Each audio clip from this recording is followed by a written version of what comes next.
Hello, my CRPS warriors, and thank you for coming back to Living Beyond CRPS.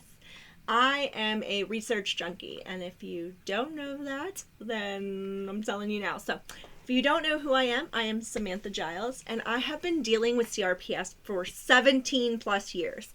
Yes, 17 plus years. And in that entire time, I have been on a roller coaster of the denial river, the anger issues. It's like the 5 different stages of grief. Okay, so like I come to acceptance and then start it all over again. It's a huge spiral, and I'm actually going to talk about that in my next video. So stay tuned and check that out if you want to, because I did actually have a breakthrough. So I'm excited to explain that to you guys. But today I wanted to come on and read to you one of my favorite a part of my favorite book, and it is called Why Are My Nerves So Sensitive? I learned about this book thanks to a Facebook group about CRPS, and she did a beautiful job learning and teaching how to rewrite your brain in the language we tell ourselves, because a lot of what we say to ourselves and our minds really does affect our outwardness. So I highly recommend this book. If you guys want the link, I will put it in the comment, but it's called Why Are My Nerves So Sensitive? And I found this on eBay or not eBay, but Amazon for not that much. I can't remember the price because it's been a couple of years, but it's a good one, I promise. So I want to take time to read certain sections of this book and give you guys my input and give you guys my like little how it helped, but I also want to remind you guys that I am not a doctor.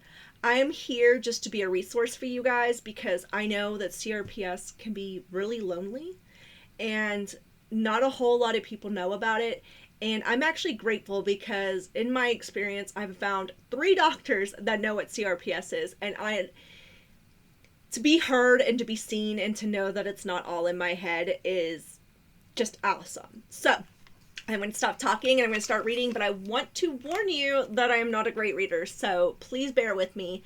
And if you guys are loving this and you want more information, please let me know in the comments, okay? So, section 1. I'm super excited because this section I actually did a little short on, and it basically explains what CRPS is doing to our bodies and how best to explain it to other people. So, I love this part. It's very short, like I said, but I just wanted to read it to you guys, kind of breeze through and give you my input. So, section 1, understanding your body's alarm system. Let's start with honesty. Pain is pain. Yes, CRPS, pain has some unique issues, but from a pain perspective, it's not much different than other types of pain. This is a huge statement. Learning more about how pain works will help ease the pain, regardless of the location or cause. For too long, patients in pain have only been taught anatomical information as it pertains to the specific body area that hurts. That makes no sense. Since you're in pain, you're going to teach you more about pain. Pain is a normal human experience, and without the ability to experience pain, humans would not survive. Learning how pain works will help you understand why you hurt. In your body, as well as the bodies of all humans, there are over 400 individual nerves. Think about 45 miles of nerves traveling through the body and connecting all body parts like a highway. Nerves work like an alarm system. At all times, nerves have small amount of electricity traveling through them. This is normal and shows you're alive. The nerves The nerve's activity increases or decreases depending on many factors in your life, such as stress, movement, and temperature. Although nerves are affected by many factors, they do have a threshold. And when nerves become excited enough to reach that threshold, the message from the area will be sent to your brain for analysis and appropriate action. For example, if you fall down and break your wrist, do you want to know about it? Of course you do. You'll want to go to the emergency room, get x-rays, have a cast put on it, and protect the fracture and give it time to heal. So see, this is your nervous system, give it time to adjust. And it's just a steady beat unless something goes past that threshold. which I find very fascinating, to be honest. I mean, it's kind of like common sense, but to put it in these words, just, I don't want to say dumb it down because we're not stupid, but it dumbs it down. As soon as the alarm goes off and sends the message, the alarm system will return to its resting level, ready to warn you again of an additional danger if needed. In the fracture example, the message travels from the wrist to the spinal cord to the brain. It alerts the brain there is something going on that may require action. In this case, the action is that your brain produced pain to alert you that your injured wrist needs attention. The pain prompts the additional action of going to the emergency room and getting an x-ray and cast. I apologize. I told you I cannot read. So here it is, the alarm system. It's going off, hit the threshold, now it's sending the message to the brain. Here's where we come in. Pain is 100% produced by your brain. That's why when doctors are like, oh, it's all in your head, I used to get so angry because it's like, I'm not imagining it. So now when doctors are like, oh, it's all in your head, like literally the pain, the pain signals is all in your head. It's produced when the brain believes you are under threat and need protection. As an example, think about your ankle sprain. If a friend sprained her ankle, would it hurt? Undoubtedly, you would answer yes, because an ankle injury is associated with pain. But what happens if she sprains her ankle while crossing a busy street? As she rolls her ankle, she sees a speeding bus heading straight towards her. It's not stopping. Does the ankle still hurt?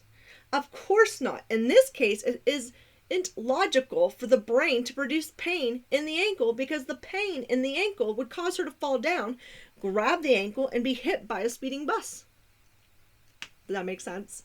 So basically your brain's either like, okay, I got to deal with one or the other. Save her life or deal with the pain. And it's like, I'm going to wait a second and tell her about the pain later. If you could listen in on the brain during the decision-making situation, the brain would have to decide if the speeding bus was more dangerous than the ankle sprain. Because the speeding bus is obviously more dangerous, the pain is not produced in the ankle and she runs out of the way. It's like when people get shot, but the adrenaline's like keeping them going until like suddenly they're safe in the hospital and then suddenly they're like, oh my God, I've been shot. Kind of situation. I don't know if you've seen a movie like that. I've seen several. After the bus speeds by, the brain may decide to produce pain in the ankle to alert her to get treatment for her sprained ankle. So, in example of the wrist fracture, you've learned that nerves wake up and activate the alarm system. Usually when the action is taken, the alarm system calms down to its original resting level. If in some people, the nerves that wake up to alert you to the danger of your tissues calm down very slowly. They remain elevated and buzzing in this state. So it takes much activity to make the nerves fire off. Oh, sorry. I read that whole sentence wrong.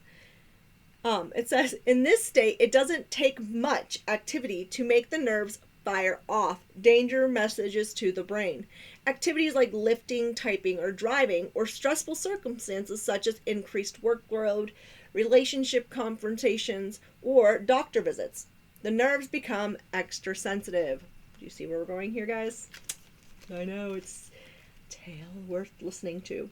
This elevated response is actually normal, but it makes function, movement, exercise, and social participation more difficult. Look at the two drawings shown above. Now I'm going to show you the drawings. If you can see them. I know everything's backwards. I apologize. But the elevated response is actually normal, but it makes the function, movement, exercise, and social participation more difficult. Before you develop pain, activities like driving, working on a computer, or lifting are quite easy and can be done for long periods of time. In addition, you could experience stressful situations without developing pain. But since you developed pain, you've noticed it only takes a few minutes of the same activity or a lesser amount of daily stress to experience pain. No wonder you think something must be wrong. Think of the activities you used to do, such as exercising, daily tasks, shopping, leading a meeting, or dealing with daily catastrophes. Now think about how limited you are in the level of pain you're experiencing. The main issue is increased nerve sensitivity. Your alarm system has become extra sensitive to protect you. So, another way to think about your nervous system is to compare it to the alarm system on your house. Now, if you watch my short, I actually did a little bit of terrible two-way conversation about this, and basically it's the same thing, but they did a better job at it. So listen to this. Imagine the alarm system is set up in your house. A normal day-to-day activities do not set off the alarm system. It's set to be sensitive to bigger issues, such as someone breaking the window. Since you've experienced pain, your alarm system has become so sensitive that a leaf blows by your house and it sets off the alarm. The alarm system needs to be turned down to decrease the sensitivity. Boom. So that's my favorite way to explain to people what's going on with CRPS. Like when they're like, oh, you have CRPS? I don't get it. Because honestly, chronic regional pain syndrome, like to say that my leg is constantly in pain just sounds like, oh, so you have chronic pain. It's like, no.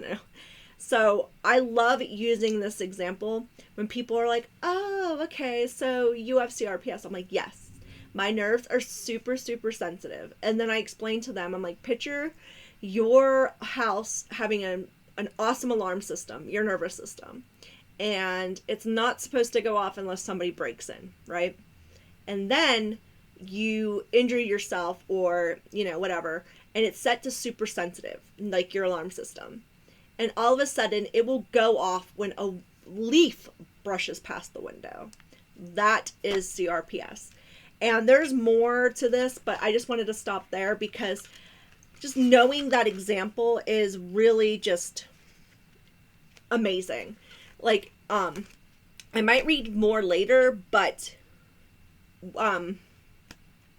it talks about why it's doing it to your nerves and not other people's nerves, which I absolutely love.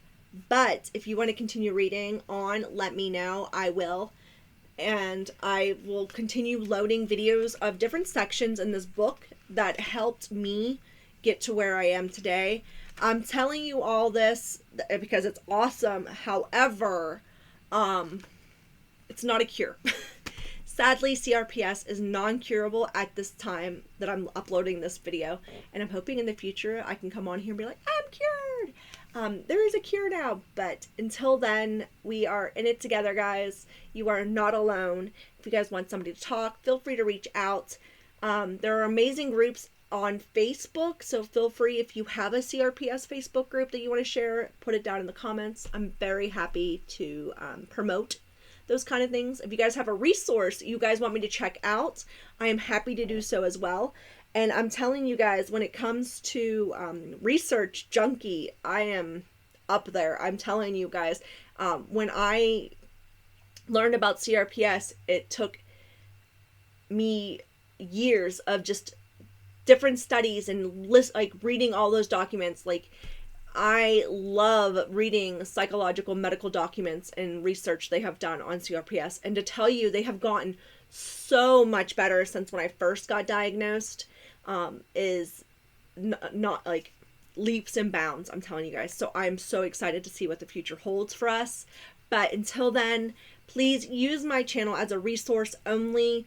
Use it as a chance to have a friend who understands what you're going through, and hang in there, guys. We got this.